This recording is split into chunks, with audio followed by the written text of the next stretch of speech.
มือที่14รอบที่1ในโปรเจกต์ปันพอร์ตจาก500ไปสู่ 2,000 ใน30มื้อตอนนี้ค่อยก็อยู่ที่หน้ากระดานเทรดของ BXK อยู่ในหน้ากราฟของกราฟ Dogecoin ซึ่งในรอบนี้ค่อยจะใช้กราฟ Dogecoin ในการปั้น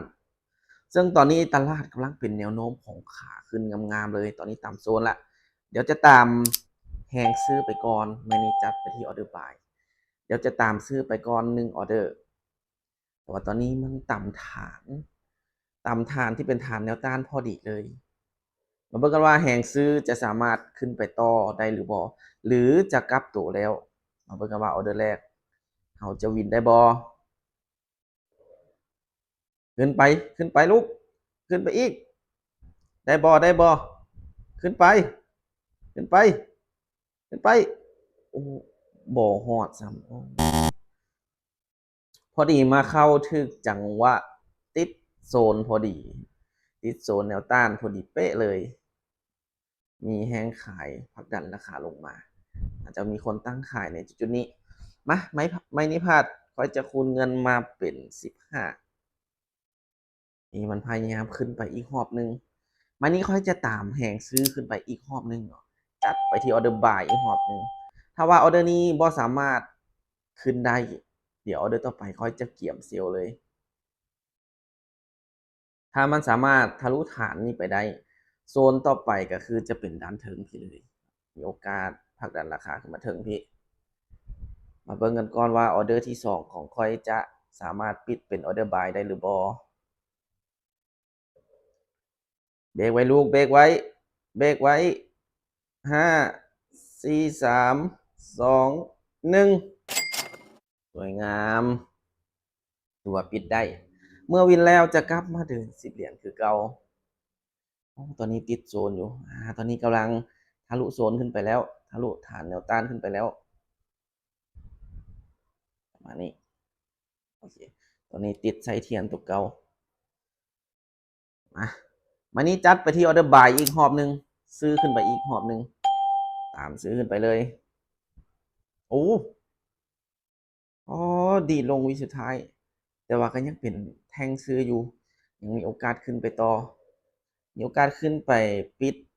ราคาที่มันคาดหวังไว้หรือว่าราคาที่มันทิ้งไซไว้เมื่อกี้ทะลุได้บอทะลุไซนี้ได้บอ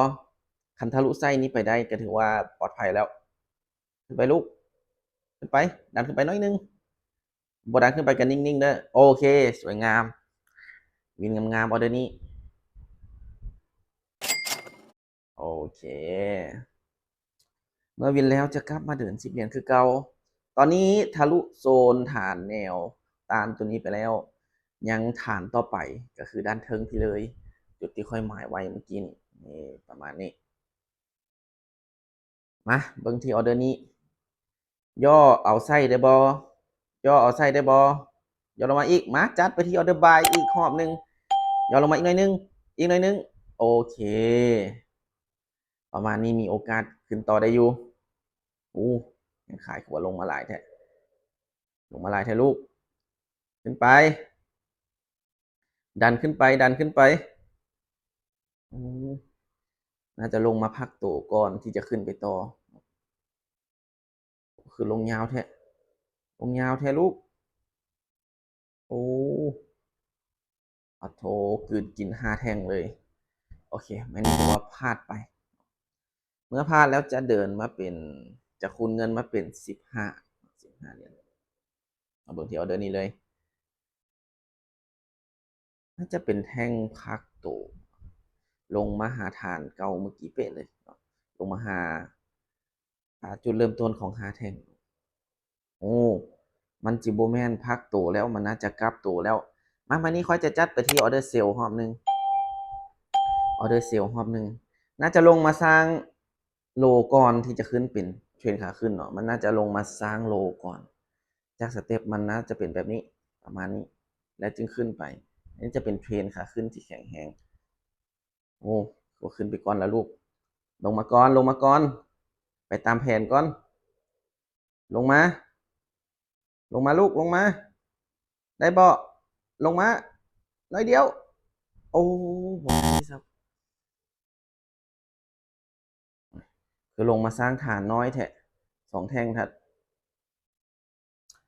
พา2ไม้เนาะไม้นี้ค่อยจะคูณเงินมาเป็น30เดี๋ยวมาเบิ่งนำกันออเดอร์นี้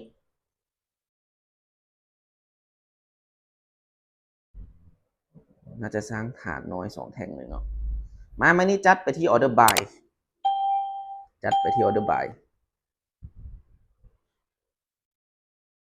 มาเบิ่งนำกันว่าออเดอร์นี้จะขึ้นได้บ่หรือจะได้คูณเงินไหมสุดท้ายมีโอกาสเหลืออีก2ครั้งขึ้นลูกขึ้นให้แน่ขึ้นไปลูกขึ้นไปขึ้นยาวๆขึ้นไปอีกขึ้นไปขึ้นไปโอ้ยอย่าจังซั่นลูกอย่าจังซั่นขึ้นไปก่อนขึ้นไปก่อนบ่อยากคูณไม้ที่4ขึ้นไปลูกขึ้นไปนิ่งๆ5 4 3 2 1สวยงามอ๋อเกือบเนาะเกือบได้คูณไม้ที่4โอเคถือว่าไม้นี้ค่อยวินไปเดี๋ยวเราเพิ่งกำไรก่อนอ่ายังบ่ถึงเป้ายังอีก8เหรียญโอเคมาเอาเดือนนี้เลยเมื่อวินแล้วจะกลับมาถึง10เหรียญคือเก่าโอเคเป็นแท่งเขียวงามแบบนี้จัดไปที่ออเดอร์บายเลยรอบนี้มีโอกาสขึ้นไปทะลุฐานตัวนี้มีโอกาสขึ้นสูงกว่าตัวนี้เดี๋ยวมาเบิ่งกันว่าแท่งนี้จะขึ้นไปต่อได้หรือบ่ขึ้นไปลูกตัวนี้ติดโซนเก่าพอดีเป๊ะเลยขึ้นไปขึ้นไปลูกขึ้นไปโบเฮ็ดจังซั่นโบเฮ็ดจังซั่นขึ้นขึ้นดันขึ้นไปดันขึ้นไปอีกขึ้นไปอีกขึ้นไปลูกขึ้นไปโอ้อย่าวิบวับจังซั่นเอาคือจิลงซ้ำขึ้นไปลูกขึ้นไปขึ้นขึ้นโอ้บ่ฮอดติดโซนเนาะติดโซนเก่านี่ผู้ใดเนาะมาตั้งขายอยู่จุดๆนี้มาอันนี้ค่อยจะคูณเงินมาเป็น15พยายามทะลุอยู่แต่ทะลุบ่ได้ติดโซนเก่าฐานแนวต้านตัวเก่า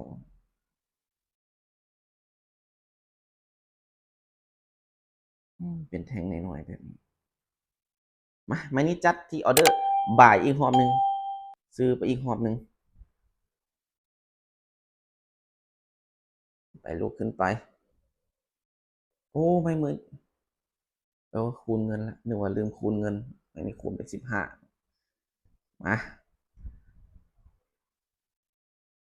มาเบิ่งกันเลยออเดอร์นี้จะสามารถปิดออเดอร์บ่ายให้ค่อยได้หรือบ่โอ้ยยาลูกยา3 2 1สวยงามโอเคเดี๋ยวมาเบิ่งกำไรก่อนตอนนี้ค่อยมีกำไรเท่าไหร่ละ21.5ตอนนี้ยังบ่ถึงเป้าแต่ว่าออกออเดอร์เป็นหลายเติบละ2 4 6 8ออเดอร์แล้วอัตราชนะ50%มาออเดอร์นี้ถ้าออเดอร์นี้วินถือว่าค่อยจะบรรลุเป้าแล้วในรอบที่1จัดไปที่ออเดอร์บายอีกรอบนึงเอาคือว่าลงมาซ้ำโอ้เป็นแท่งเขียวงามๆแล้วเมื่อกี้นี้ลงมาแบบนี้ความเสี่ยงก็เพิ่มขึ้นแล้วแต่ว่าก็ยังมั่นใจว่ามันจะสามารถขึ้นไปต่อได้ขึ้นไปลูกสั่นละขึ้นไปดันขึ้นไปดันขึ้นไปดันขึ้นไปแทงยาวๆให้อุ่นใจโอเคสวยงามจังสันแหละจังสันแหละ5 4 3 2 1สวยงามถือว่าในมือที่14รอบที่1ก็ถือว่าบรรลุเป้าเรียบร้อยเนาะเกินเป้ามา6เหรียญออกออเดอร์ไปทั้งหมดในมือที่14รอบที่1 9ออเดอร์ชนะ5พลาด4เนาะถือว่าออกไป9ออเดอร์เดี๋ยวไปป้อนกำไรใส่ตารางเลยรอบที่1มือที่14บวกไป31สุดท้ายทุกๆการลงทุนมีความเสี่ยงผู้ใดที่ยอมรับความเสี่ยงบ่ได้คอยบ่แนะนำให้เข้ามาในวงการนี้เพราะว่าความเสี่ยงมันสูงแน่นอนความเสี่ยงที่สูงจะมากับผลตอบแทนที่สูงผู้ใดที่ยอมรับความเสี่ยงได้อยากศึกษาเรียนรู้สามารถทักเข้ามาปรึกษาและเปลี่ยนความรู้กันได้สำหรับคลิปนี้บ๊ายบาย